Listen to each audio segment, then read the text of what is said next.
The Alchemy of Adversity, transforming pain into unstoppable power. Welcome to an extraordinary journey of resilience, courage, and transformation. Today, we're diving deep into the remarkable story of Sabrina Jones, a woman who has not only survived unimaginable tragedy, but has emerged as a beacon of hope and strength for countless others. Sabrina's journey is a testament to the human spirit's capacity to not just endure, but to flourish in the face of life's most brutal storms. Imagine, if you will, losing your entire family within the span of a few years. Picture yourself surviving a harrowing experience of domestic violence where the person you trusted most tried to take your life. Now, envision emerging from all of that not just alive, but thriving. This isn't the plot of a heart-wrenching movie. This is the real-life story of Sabrina Jones, a woman who has redefined what it means to be still standing. When I first sat down with Sabrina, I expected to hear a tale of sorrow and struggle. Instead, I found myself in the presence of an indomitable spirit, a force of nature who had alchemized her pain into purpose. Her story isn't just about survival. It's about the extraordinary power of the human spirit to transmute suffering into strength, despair into determination, and loss into a legacy of hope. Let's start at the beginning, shall we? The year was 2018, and Sabrina's world was about to be turned upside down.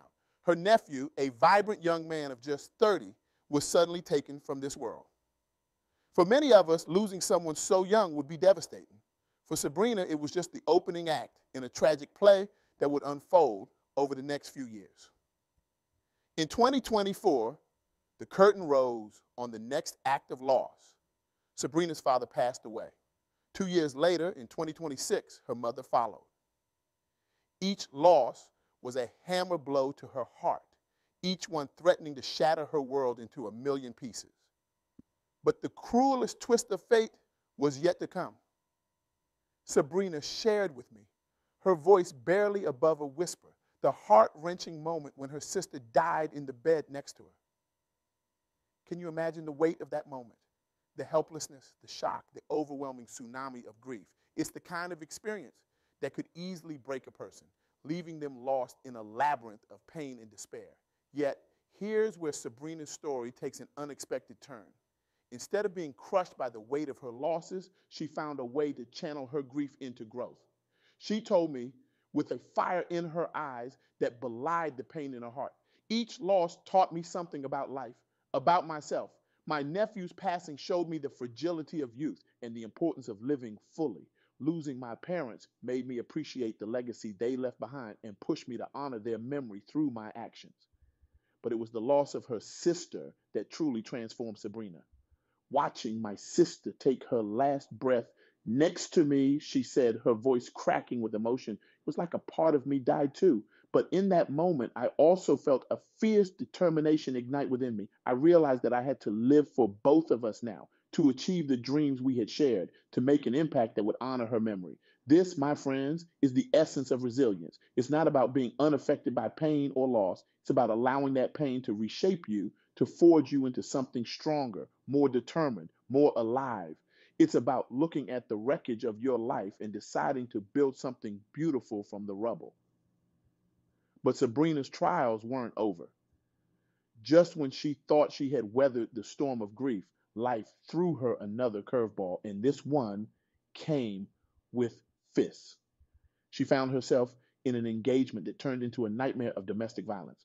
Her fiancé, the person who was supposed to be her partner and protector, tried to take her life. Now, let's pause for a moment and really let that sink in. Imagine surviving the loss of your family, only to then face the betrayal and violence of someone you trusted with your heart. It's the kind of experience that could easily lead someone to give up on love, on trust, on life itself. But not Sabrina. When she shared this part of her story with me, what struck me most was not the horror of what she had endured, but the strength with which she had overcome it. That experience, she told me, her eyes blazing with a mixture of pain and pride, it showed me what I'm made of. I realized that if I could survive that, I could survive anything. It wasn't just about physical survival. It was about preserving my spirit, my ability to love and trust. Sabrina's journey through domestic violence is a powerful reminder that strength isn't always about physical prowess or the ability to fight back. Sometimes the greatest strength lies in the decision to walk away, to choose yourself, to believe that you deserve better. It's about recognizing your worth even when someone else is trying to diminish it. But here's the truly remarkable thing about Sabrina's story. She didn't just survive these ordeals, she used them as stepping stones to become a boss in every sense of the word.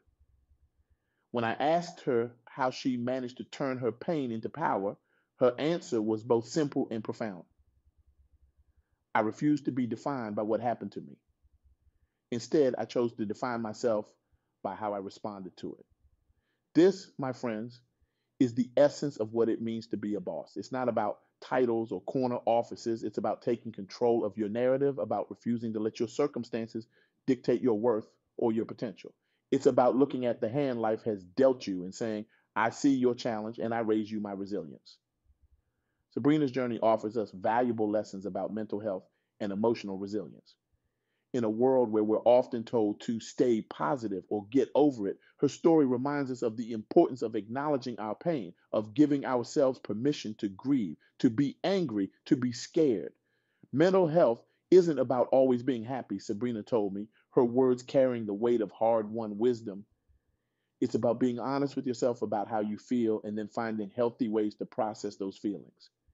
She shared how she sought therapy after her losses and her experience with domestic violence, emphasizing that asking for help is not a sign of weakness, but a testament to one's strength and self awareness. This approach to mental health is revolutionary in its simplicity. It's about treating our emotional well being with the same care and attention we give to our physical health. Just as we wouldn't expect a broken bone to heal without proper care, we shouldn't expect our emotional wounds to heal without support and intentional effort. Sabrina's journey also highlights the power of purpose in overcoming adversity. She shared with me how she channeled her pain into a mission to help others who have experienced loss or domestic violence. I realized that my experiences, as painful as they were, gave me a unique perspective, she said, her voice filled with a quiet determination. I could use my story to reach others who were struggling, to show them that it's possible to not just survive, but to thrive. This transformation of pain into purpose is perhaps one of the most powerful tools we have for healing and growth. It allows us to find meaning in our suffering, to turn our wounds into wisdom that can light the way for others. It's about taking the darkest chapters of our lives and using them to write a story of hope for someone else. But let's be clear, Sabrina's story isn't about toxic positivity or denying the reality of pain. It's about acknowledging the depth of our hurt while refusing to let it have the final say. It's about understanding that healing isn't a destination, but a journey, one that involves good days and bad days, progress and setbacks. Now, I want to share with you a moment from my conversation with Sabrina that truly encapsulates the power of her journey. We were discussing how she manages to stay positive in the face of so much loss, and she said something that stopped me in my tracks. You know, she began, a wry smile playing at the corners of her mouth. People often ask me how I can laugh and joke after everything I've been through. They expect me to be somber all the time. But here's the thing, I've cried enough tears to fill an ocean. I've screamed into pillows until my throat was raw. I've felt pain so deep I thought it would swallow me whole. And you know what I realized? Joy is my act of rebellion against despair. She paused, letting her words sink in before continuing. Every time I laugh, every time I find a reason to smile, I'm telling the universe, you can't break me. You can knock me down, but you can't keep me there. My joy isn't about denying my pain, it's about transcending it. I sat there stunned by the profound simplicity of her words. It was a perspective that challenged everything I thought I knew about resilience and healing. Sabrina wasn't just surviving, she was rewriting the rules of what it means to overcome adversity. But Sabrina's journey isn't just about personal triumph, it's about the ripple effect that one person's resilience can have on the world. She shared with me how she's used her experiences to become an advocate for mental health awareness and domestic violence prevention. I realized, she told me, her eyes shining with purpose, that my story could be a lifeline for someone else. That by speaking out, by sharing my journey, I could help others find their way out of the darkness. And that's exactly what she's done. Sabrina has spoken at schools, community centers, and women's shelters. She started support groups for people dealing with grief and loss. She's even worked with lawmakers to strengthen domestic violence laws. Every time I share my story, she said, and I see that spark of recognition in someone's eyes, that moment when they realize they're not alone, that's when I know that all my pain wasn't for nothing. That's when I know I'm turning my tragedy into triumph. Now, I want to take a moment to address something important. As we listen to Sabrina's story, it's easy to put her on a pedestal, to see her as some sort of superhuman figure who's immune to the struggles that plague the rest of us. But that would be doing a disservice to both Sabrina and ourselves. The truth is, Sabrina has bad days. She has moments of doubt, of fear, of overwhelming sadness. She's not immune to pain or struggle. What sets her apart is not an absence of difficulty, but her response to it. I'm not special, she told me, with a humility that only made her more impressive. I'm just stubborn. I decided that my pain doesn't get to win. And I make that decision every single day, sometimes every single hour. This, I believe, is one of the most powerful lessons we can take from Sabrina's story. Resilience isn't about never falling down. It's about always getting back up. It's not about never feeling pain. It's about refusing to let that pain define you. As we near the end of our time together, I want to share one final insight from my conversation with Sabrina. When I asked her what message she wanted to share with the world, her response was powerful in its simplicity. You are stronger than you know, and your pain can be the catalyst for your greatest growth. These words encapsulate the essence of Sabrina's journey and the lessons we can all take from it.